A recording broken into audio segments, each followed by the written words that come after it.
바벨론에 포로로 잡혀간 다니엘은 비록 포로였긴 하지만은 왕이 준비한 교육을 받아서 나라의 미래를 준비하는 그런 인재로 등용이 됩니다.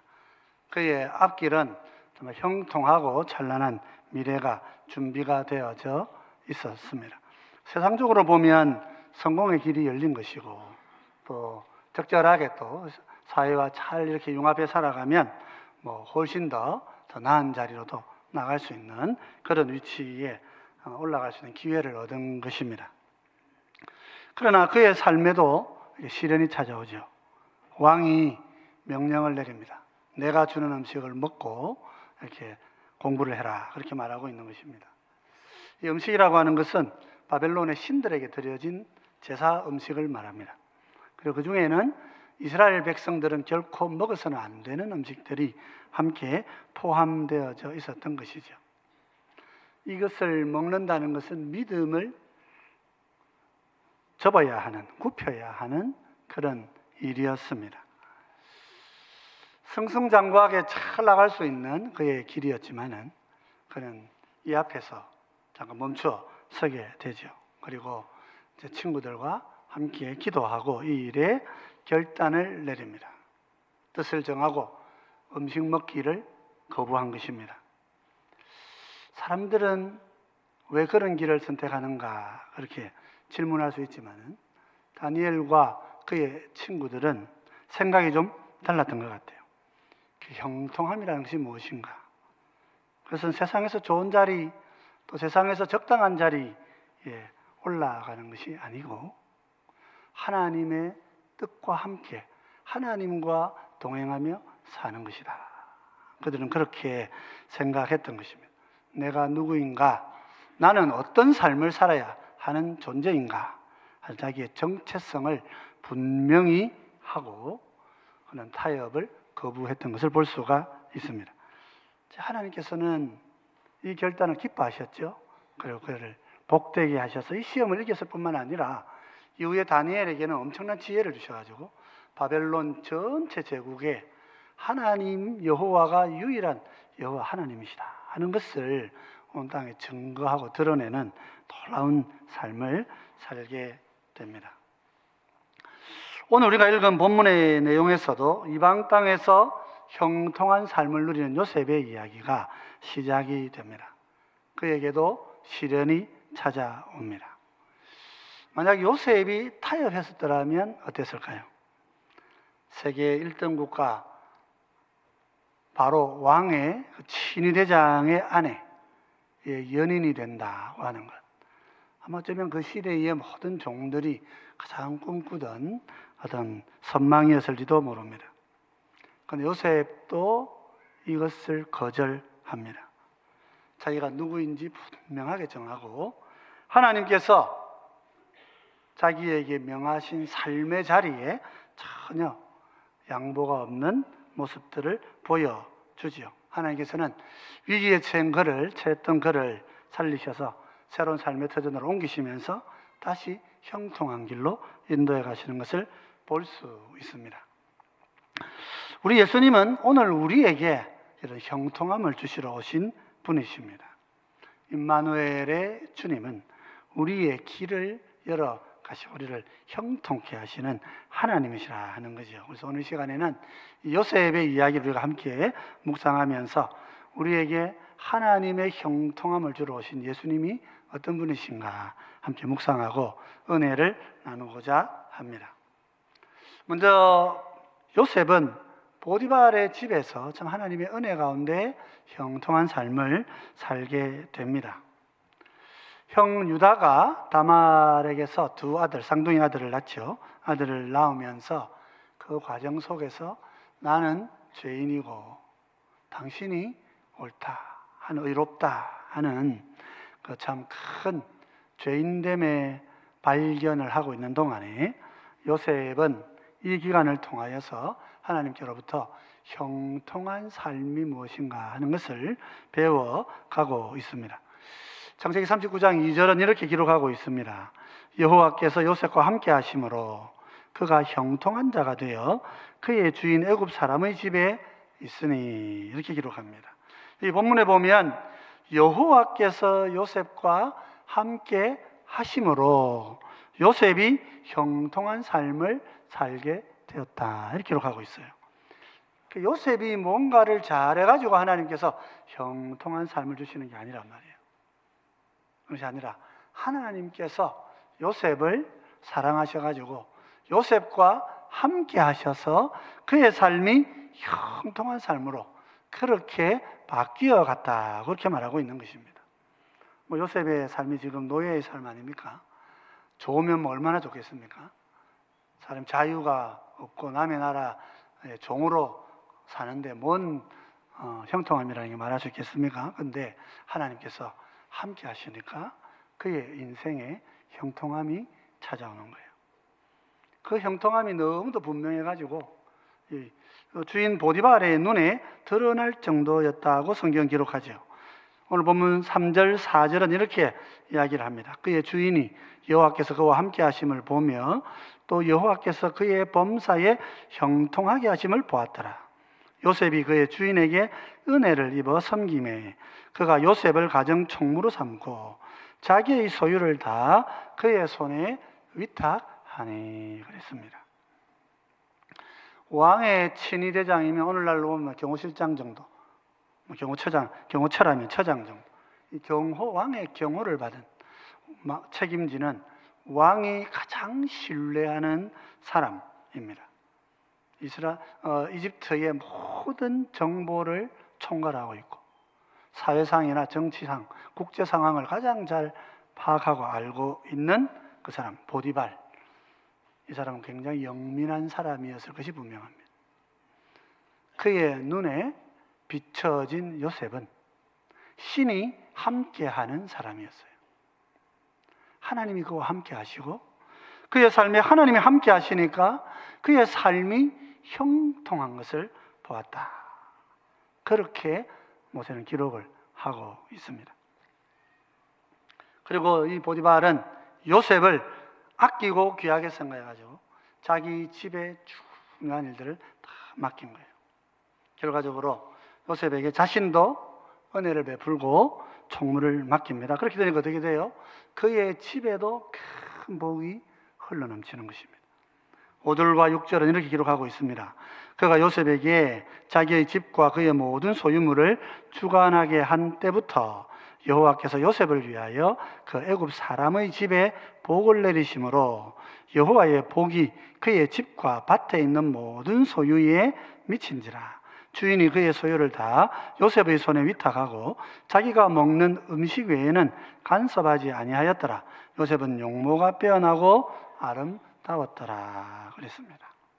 사랑하는 성도 여러분, 우리 하나님은 우리에게 오셔서 우리의 삶을 형통하게 하시는 분이시라 하는 이런 마음에 잘 믿으시는 여러분 되시기를 바랍니다.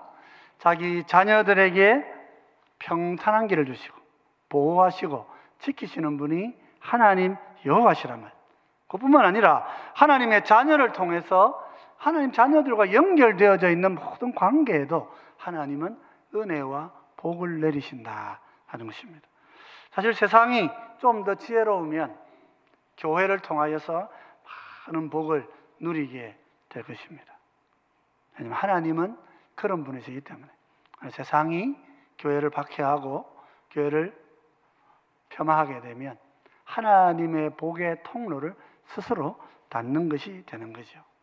보디발은 요셉을 보면서 하나님을 알게 됩니다.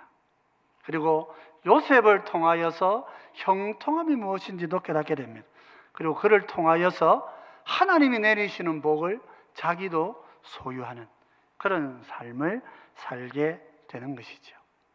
그래서 여러분, 우리 믿음의 사람들은 우리가 하나님과 함께함으로 온 땅을 형통하게 만드는 사람들이다 하는 것을 마음에 잘 간직하시고 주님과 함께하는, 우리 하나님과 함께하는 삶에 힘쓰시는 여러분 되시기를 바랍니다. 하나님 우리와 그리스도 안에서 우리를 자기 백성으로 자기 자녀로 붙들어 주실 때에 우리의 삶 안에는 놀라운 형통함이 같이 찾아오는 것입니다. 근데 우리가 또 기억해야 될 것도 있습니다. 그게 뭡니까? 세상이 다 보디발 같지만은 않다는 것입니다. 보디발은 어떤 사람입니까? 그는 하나님의 자녀들에게 있는 하나님의 은사들과 또 이런 형통함의 길이 정말 하나님이 살아계시고 이 사람들을 형통하게 한 은혜의 근원이 되신다 하는 사실을 깨닫고 하나님께로부터 복을 받은 사람이에요.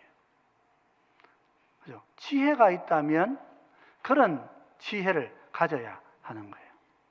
하나님께서 내리시는 복을 깨닫고 그 복을 얻고자 지혜롭게 행동하는 사람들이 있습니다. 근데 세상이 지혜롭다면 보디발의 지혜를 가져야 할 것입니다. 근데 세상 그런 지혜를 잘 못 갖죠. 도리 어떻게 합니까? 하나님의 백성들에게 있는 형통함과 또 하나님 주신 이런 은사들을 가지고 자기의 욕망을 채우고자 하는 사람들이 있다는 거예요. 그들은 하나님을 보지 못하고 형통케 하시는 하나님을 만나지 못하고 도리어 그것을 통하여 자기의 결핍을 채우려고 하는 악한 사람들이 존재하는 것입니다. 사실 보디발은 왕의 최측근으로 가장 막강한 권력을 가졌을 인물이지만은 이 당시의 기록에 의하면은 이집트의 이런 고위 관료들은 그 왕궁을 이렇게 출입을 해야 됐기 때문에 사실은 대부분 내시와 같이 거세를 해가지고 그렇게 삶을 살았다는 그런 기록도 있습니다. 그러다 보니까 애굽의 고위 관료들의 이런 가정이 사실은 좀 좋은 가정이 될 수가 없는 거예요. 그러니까 부부 관계를 이렇게 가질 수가 없는 그런 가정으로 그렇게 가정들이 세워져 있었던 것입니다. 그러다 보니까 자연스럽게 고위직의 관료들과 결혼한 여성들은 집에서 그냥 이렇게 종들과 함께 종들을 정부로 삼아서 그렇게 자신들의 채워지지 않는 것들을 채워가는 그런 일들이 비일비재했다는 이야기들이 기록으로 남아 있습니다. 만약 그 기록이 사실이라면 보디발의 아내에도 예외는 아니었을 거예요. 그녀도 뭔가 결핍을 가지고 이 요셉을 다른 눈으로 쳐다보게 된 것입니다. 요셉 어때요? 힐쩍 눈도 주지 않고 완전히 그녀와 함께 하지도 않습니다. 그러면서 요셉은 그냥 이런 말을 했습니다. 7절, 8절 말씀입니다. 우리 같이 한번 읽어보십시다. 같이 읽겠습니다.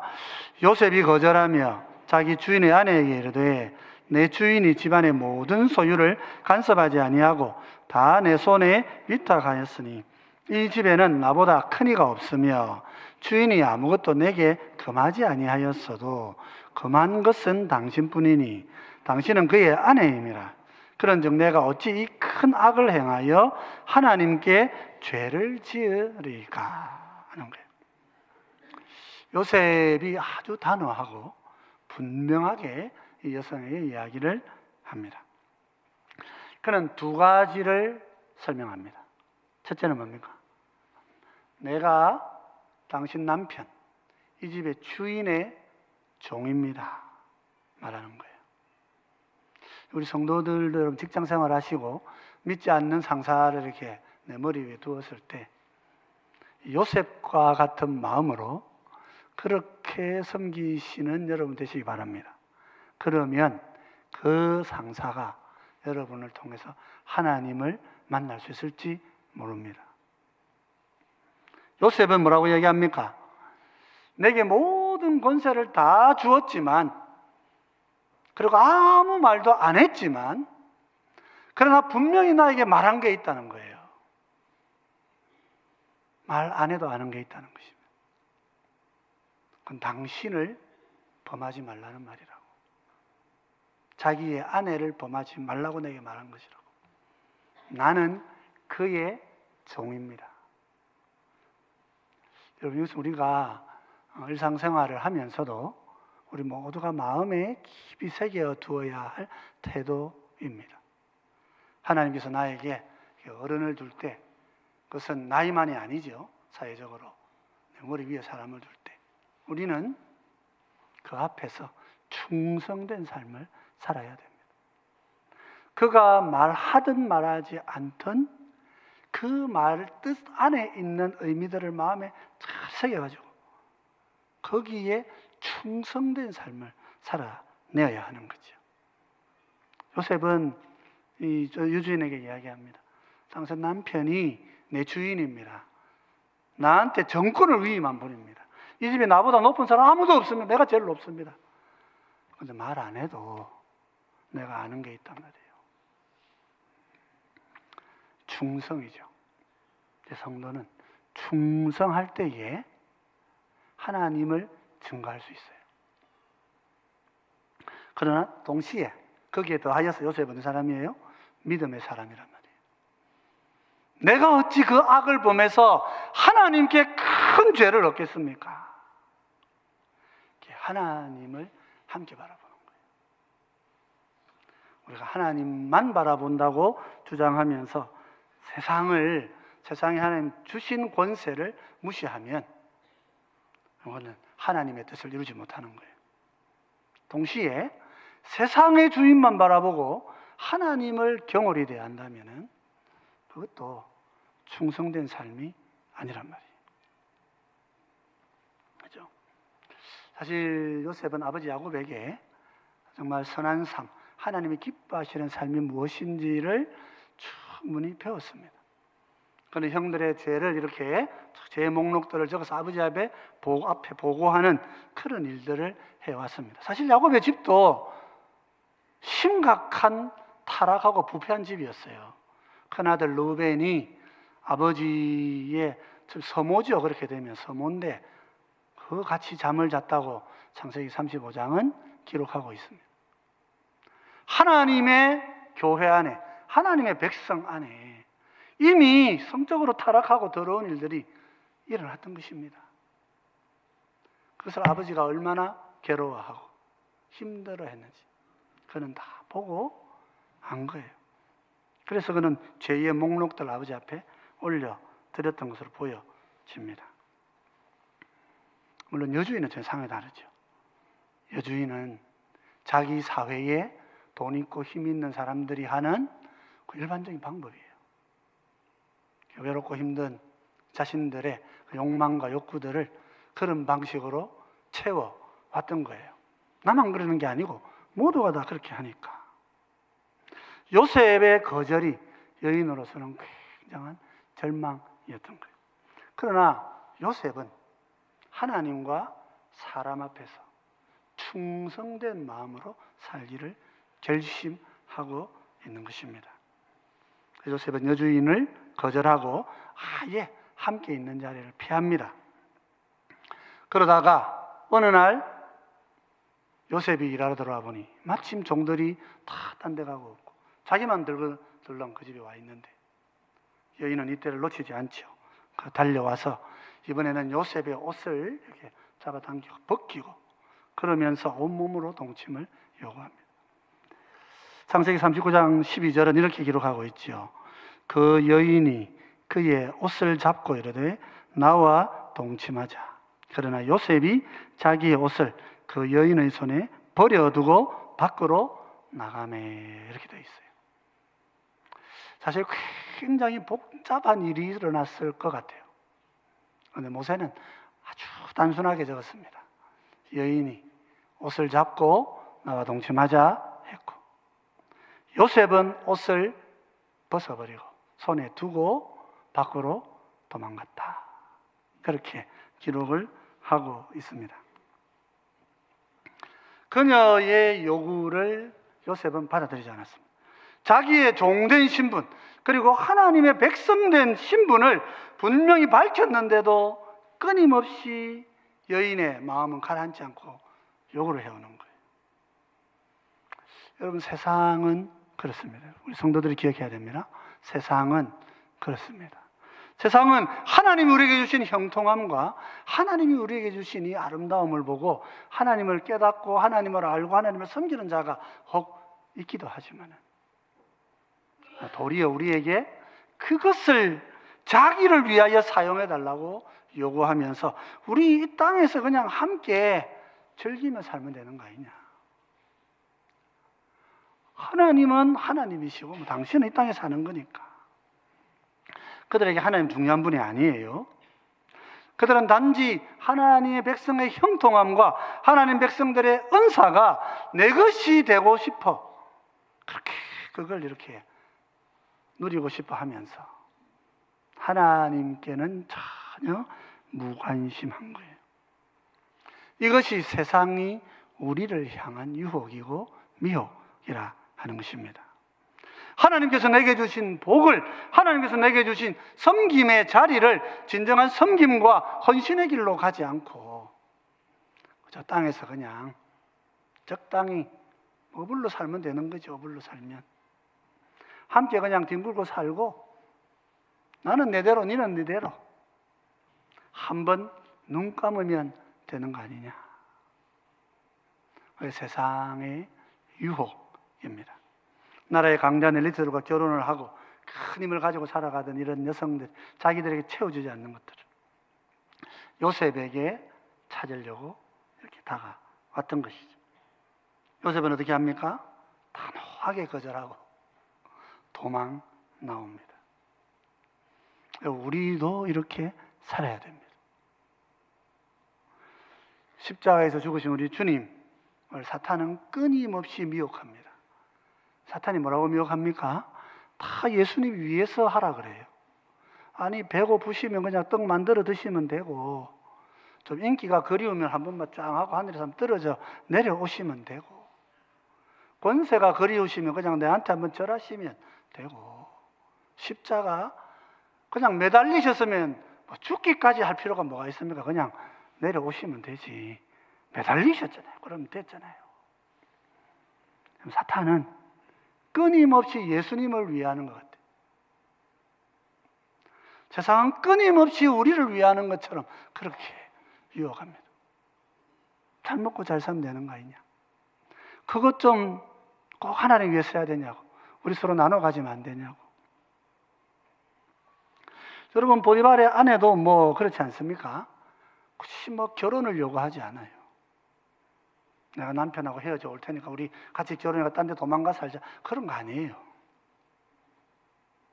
그냥 당신의 그 뛰어난 아름다운 미모와 용모와 우리가 가지고 있는 이 권력과 재산을 함께 잘 가지고 남편도 당신을 위하고 나도 당신을 위하면 좋은 거 아니냐고. 당신한테 제일 좋은 거 아니냐고. 같이 이래 살면 되는 우리 옆집에도 다 그렇게 산다고 우리가 다. 이것이 세상이 우리에게 던져주는 유혹입니다. 여러분 형통한 삶에는 이 땅에서 잘 사는 것만 있지 않습니다.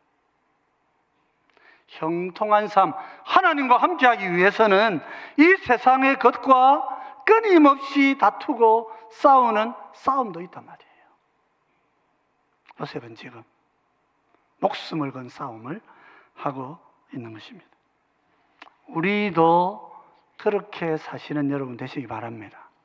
하나님께서 우리와 함께 하시는 삶, 그게 형통한 삶이란 말이죠. 이 거절당한 여주인은 어떻습니까? 지금까지의 사랑이 바뀝니다. 이 가짜 사랑은 이런 겁니다. 가짜 사랑이라 내 사랑이 진실한 사랑인지 가짜 사랑인지 알 수 있는 길이 여기 있어요. 지금까지 사랑한다고 말하고 같이 밤을 보내자고 말하고 함께 하자고 이야기했던 이 여자는 자기의 마음을 들어주지 않는 이 거절을 보면서 그 사람 옳다는 것도 알아요. 저 사람 바르게 살라고 한다는 것도 알아요. 그러나 나를 거절했다는 이유로 어떻게 해요? 죽음으로 이를 몰아넣습니다. 그는 자신의 이제 모든 종들을 불러가지고 요셉을 죽이려고 났습니다. 가짜 사랑이에요. 내 것이 안 되면 죽여버리겠다고 하는. 하나님의 은사고 하나님의 능력이고 하나님이 함께 하시고 하나님 주신 것이지만 내게 안 된다 그러면 다 죽여버리고 싶어하는 마음. 우리도 가질 수 있습니다, 여러분. 내 형제와 내 자매가 하나님 앞에 더 잘되고 더 나은 것 같으면 끊임없이 시기하고 끌어내리려고 하는 마음. 여자가 뭐라고 얘기합니까? 14절 15절은 이렇게 얘기합니다.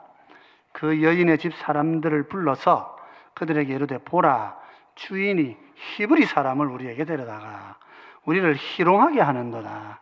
그가 나와 동침하고자 내게로 들어오므로 내가 크게 소리 질렀더니 그가 나의 소리 질러 부름을 듣고 그의 옷을 내게 버려두고 도망하여 나갔느니라 하고 그랬죠. 사실 이 39장에 요셉이 한 행동은 3번이 반복되어 나옵니다.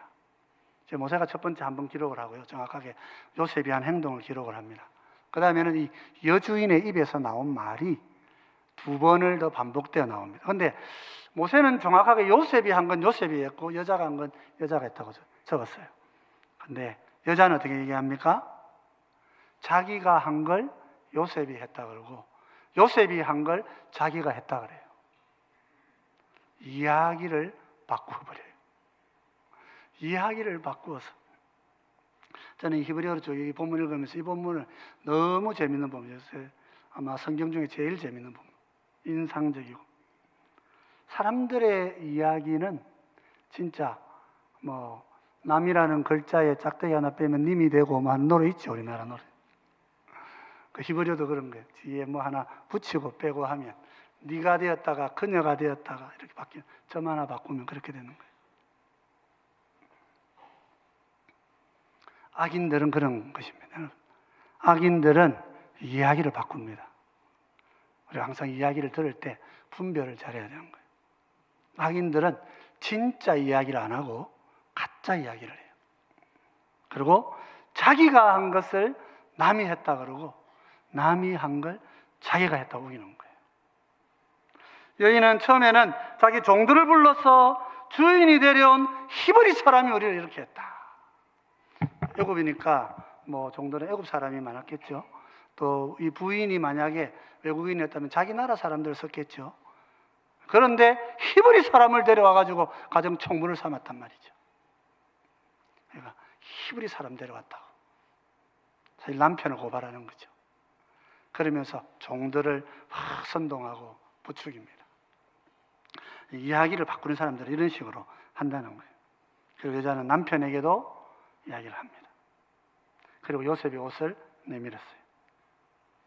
남편은 이야기를 다 듣고 크게 화를 내죠. 39장 19절입니다. 이렇게 얘기합니다. 그의 주인이 자기 아내가 자기에게 이르기를 당신의 종이 내게 이같이 행하였다는 말을 듣고 심히 노한지라. 여기 심히 노했는데 누구에게 노했느냐 하는 걸 두고 좀 이해가 좀 달라지기도 합니다만은 누구에게 노한 것 같습니까? 심히 노한 대상이 만약 요셉이라면 요셉은 죽었어야 됩니다. 그런데 심히 노한 대상이 요셉이 아니기 때문에 요셉은 감옥으로 걸려가 살았어요. 종이 보디발은 영민한 사람입니다. 나라의 모든 정보를 다 알고 있는 사람이죠. 그런 사람이 부인의 말을 듣는 순간에 요셉을 꿰뚫어 보고 있는 그가 알아차린 거예요. 내 아내가 다른 사람이 하는 길로 갔구나. 그는 안 겁니다. 그리고 요셉을 죽이지 않지요. 39장 20절은 이렇게 얘기합니다. 이에 요셉의 주인이 그를 잡아 옥에 가두니 그 옥은 왕의 죄수를 가두는 곳이었더라. 요셉이 옥에 갇혔으나 그랬죠. 옥에 갇혔더라 이렇게 끝내는 게 맞죠. 여기 보시면 그 옥은 왕의 죄수를 가두는 곳입니다. 정치범들이 가는 곳이죠. 특별하게 관리하는 곳입니다. 가장 잘 돼 있는 그런 감옥이라고 봐도 과언이 아니죠. 왕의 죄수를 가두는 곳, 이것은 요셉이 앞으로 하게 될 일이 왕과 관련된 일이라는 것을 보여주는 그런 암시라고 볼 수 있습니다. 그런 곳에 요셉은 갇히게 돼요. 그리고 그의 삶은 다시 형통함의 길로 돌아서게 됩니다. 39장 21절로 23절은 이렇게 얘기합니다. 같이 한번 읽어보십시다. 여호와께서 요셉과 함께 하시고 그에게 인자를 더하사 간수장에게 은혜를 받게 하심에 간수장이 옥중 죄수를 다 요셉의 손에 맡김으로 그 재반 사물을 요셉이 처리하고 간수장은 그의 손에 맡긴 것을 무엇이든지 살펴보지 아니하였으니 이는 여호와께서 요셉과 함께 하심이라. 여호와께서 그를 범사에 형통하게 하셨더라. 본문은 보디발의 부부가 어떻게 됐는지는 이야기하지 않습니다. 그러나 분명한 것은 요셉이 형통한 길로 다시 돌아왔다. 그런데 21절을 보면 어떻게 되어 있어요? 여호와께서 요셉과 함께 하시고 그에게 인자를 더하사 간수장에게 은혜를 받게 하시매. 그랬어요. 뭡니까? 형통함이라고 하는 것은 현상적인 형통을 말하는 게 아니에요. 형통함은 하나님이 함께 하시고 하나님이 우리와 동행하시고 하나님이 나와 같이 계실 때 형통함은 그 뒤에 따라오는 삶이라 말이죠. 형통함은 그래서 그저 잘 되는 거 말하는 거 아닙니다. 여러분 지금 잘 된다고 잘 되는 것이 아닙니다. 형통하면은요 때로는 어려움이 있습니다. 형통하면은 때로는 결단이 필요합니다. 형통하면 때로는 목숨을 내걸어야 되는 절체절명의 위기가 함께 하는 것입니다. 그러나 하나님께서 나와 함께 하시면 하나님께서 나를 이 모든 환경 속에서 선하게 인도하셔서 하나님의 백성으로 우리를 인도해 주시는 줄 믿으시기 바랍니다. 그러므로 성도 여러분, 우리 하나님은 우리와 함께 하시는 분이에요. 어떻게 우리와 함께 하십니까? 하나님은 예수 그리스도 안에서 우리와 함께 하신단 말이에요.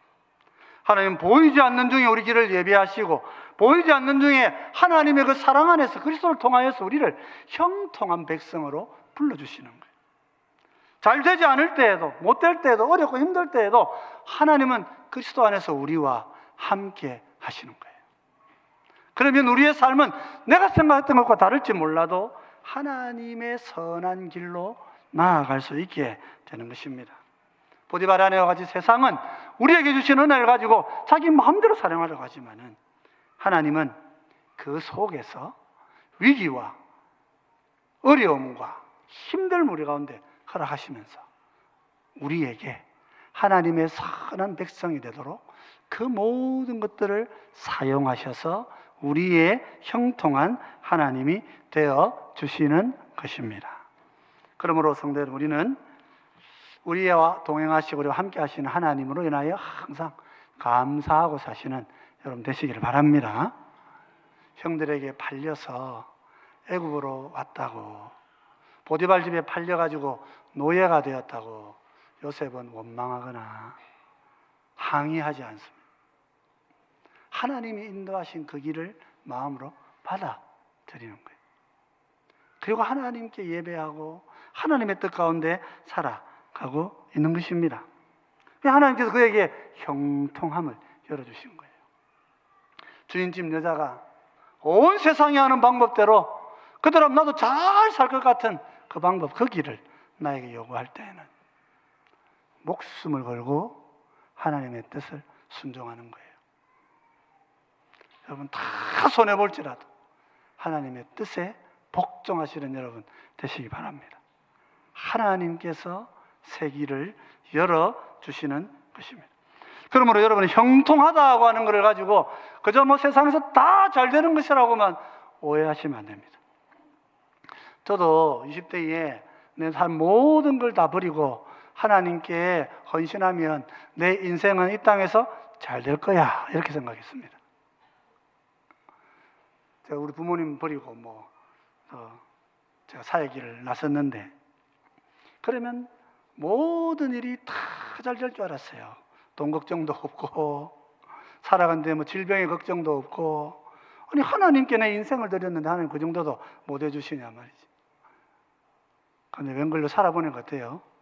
돈도 없어가지고 맨날 걱정하고 기도하고 애는 아파가지고 막 병원에 입원시켰는데 한 달에 한 20일을 넘게 병원에 가 있고 집사람 애 낳고 회복이 안 돼가지고 집을 제대로 운영할 수가 없고 우리 안양예신교회 그 집사님 지금 장로 되신 분인데 저보고 와서 강도사님 어떻게 그렇게 헌신하는데 하나님은 이렇게 강도사님을 힘들게 합니까?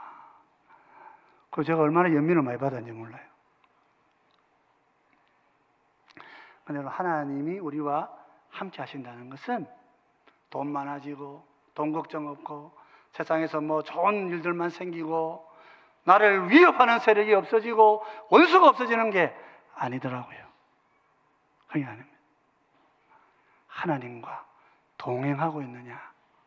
내가 지금 하나님의 뜻을 어기지 않고 십자가에 죽으신 그 주님, 그 길을 내가 마음에 잘 붙잡고 끝까지 이 길을 가느냐? 거기에 달린 것이더라 말이죠. 성도 여러분, 대강절 둘째 주일입니다. 오늘 우리에게 오신 주님은 하나님이 우리와 함께 하시도록 길을 열러 오신 분이세요. 이 세상에서는 여러분 때로 돈이 없을 수도 있습니다. 이 세상에서는 때로 질병이 허덕일 수도 있습니다. 여러분, 때로는 친구가 뒤통수 때릴 수도 있어요. 믿었던 사람들에게 실망할 수 있어요. 근데 하나님이 우리와 동행하시면 그러면 내 삶은 형통한 길을 가고 있는 거예요. 그래서 오늘 우리 대강절 둘째 주일에 하나님 나에게 함께 하시고 하나님 나에게 주시는 형통함을 마음에 본질을 잘 이해하시고 주님과 하나 되어 살아가시는 그런 모두가 되시기를 주의 이름으로 축원드립니다.